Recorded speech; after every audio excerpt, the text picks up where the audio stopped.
एक ऐसा इंसान जो एक हाथ और एक पांव से साइकिल चलाता नहीं है, दौड़ाता है। एक ऐसा कुत्ता जो 4000 किलोमीटर तक चलता रहा, लेकिन क्यों? कहानी बहुत इंटरेस्टिंग है। एक ऐसा कीड़ा जो हमारी धरती के लिए और इंसानियत के लिए बहुत खतरनाक है। अगले 5 मिनट में आपको इन सवालों के जवाब और ऐसे शॉकिंग फैक्ट्स जानने को मिलेंगे, तो देखते रहिए वीडियो लास्ट तक। फैक्ट नंबर 10 मिली है क्रिश्चियन हेटिच से। इन्हें बचपन से ही साइकिल चलाने का बहुत शौक था, लेकिन जब ये 15 साल के थे तब इनका एक एक्सीडेंट हुआ जिसमें इनका एक हाथ और एक पांव चला गया। लेकिन फिर भी इन्होंने हार नहीं मानी, इन्होंने दोबारा साइकिल उठाई और चलाने की कोशिश की। और फिर जाहिर सी बात है कि शुरुआत में बैलेंस नहीं बना और ये बहुत बार नीचे गिरे, और फिर ऐसे ही गिरते गिरते इन्हें 1 साल लगा जब ये दोबारा बैलेंस बना पाए। और आज की तारीख में ये प्रोफेशनल साइकिलिस्ट है जिनका एक रिकॉर्ड है जो कि बहुत खतरनाक है। ये टोटल 21 दिनों में 2500 किलोमीटर तक लगातार साइकिल चलाते रहे। और ये इतना लंबा रास्ता कोई प्लेन रास्ता नहीं था, ये था पहाड़ियों से भरा, जंगलों से भरा रास्ता। जितनी ऊंचाइयों पर नॉर्मल इंसान के लिए भी साइकिल चलाना बहुत मुश्किल काम है। फैक्ट नंबर 9, ये किस्सा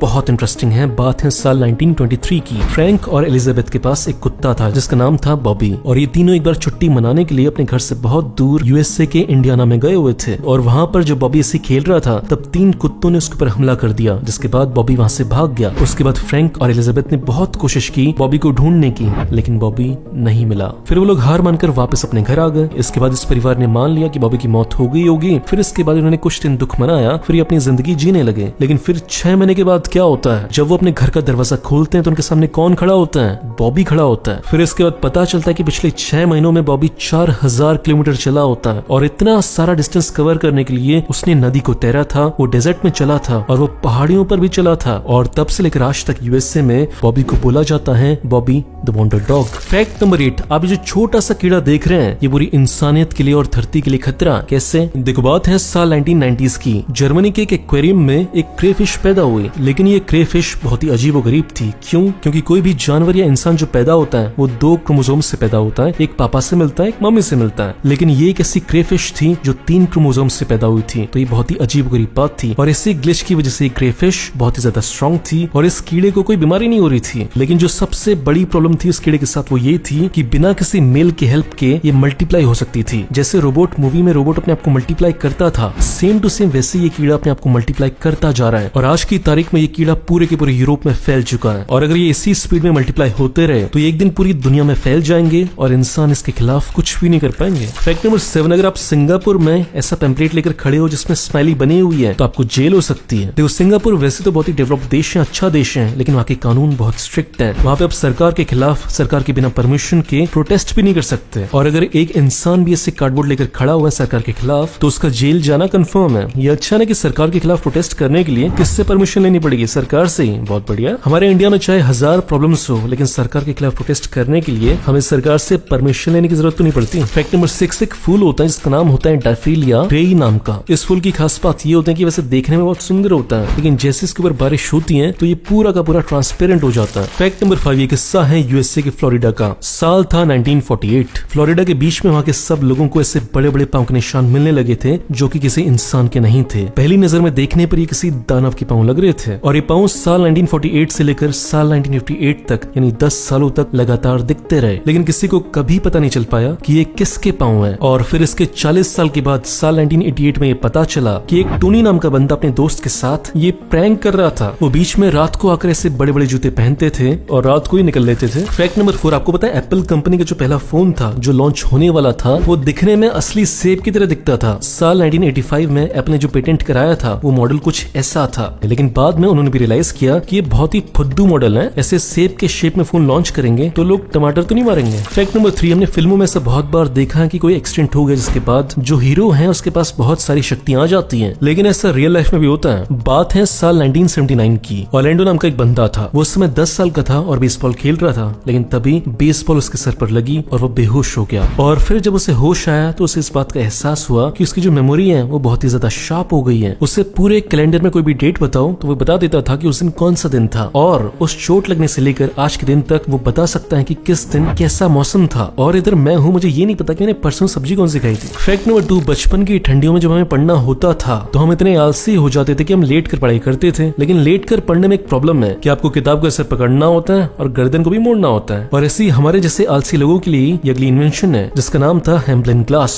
इस इन्वेंशन में था बस इतना कि आपको ये चश्मा पहनकर लेटना होता था, उसके बाद आप किताब सीधे रख सकते थे और आप किताब को लेटे लेटे पढ़ सकते थे। फैक्ट नंबर 1, आपने मधुमक्खियों के छत्तों को देखा है? वहाँ पे जब मधुमक्खियां उड़ती हैं तो बहुत ही क्लोजली उड़ती हैं और उनके टकराने के चांसेस बहुत ज्यादा बढ़ जाते हैं। और इसी टकराने को रोकने के लिए उनके पास एक तरीका होता है। तरीका ये है कि जब भी कोई दो मधुमक्खियां टकराती हैं तो एक आवाज पैदा होती है जिसे वुप की आवाज बोलते हैं। और जैसे ये आवाज बाकी मधुमक्खियों को सुनाई देती है तो सारी की सारी मधुमक्खियां अपनी जगह पर बिल्कुल रुक जाती हैं, पॉज हो जाती हैं। और फिर जब उनको लगता है कि अब नहीं टकराएंगे, फिर वो दोबारा से उड़ना शुरू करते हैं। दोस्तों, अगर आप मेरा वीडियो पहली बार देख रहे हो तो इस चैनल को सब्सक्राइब करो, फेसबुक पेज को लाइक करो। आपको ऐसी शानदार वीडियोस रोज मिलते रहेंगे। और इस चैनल को सपोर्ट करना चाहते हो तो दो काम करो। पहला, इसे लाइक करो। दूसरा, इस वीडियो को शेयर करो ताकि आपके दोस्तों को ये पता चल सके कि आप कितने इंटरेस्टिंग वीडियोस देखते हो। मिलते हैं अगले वीडियो में। बाय।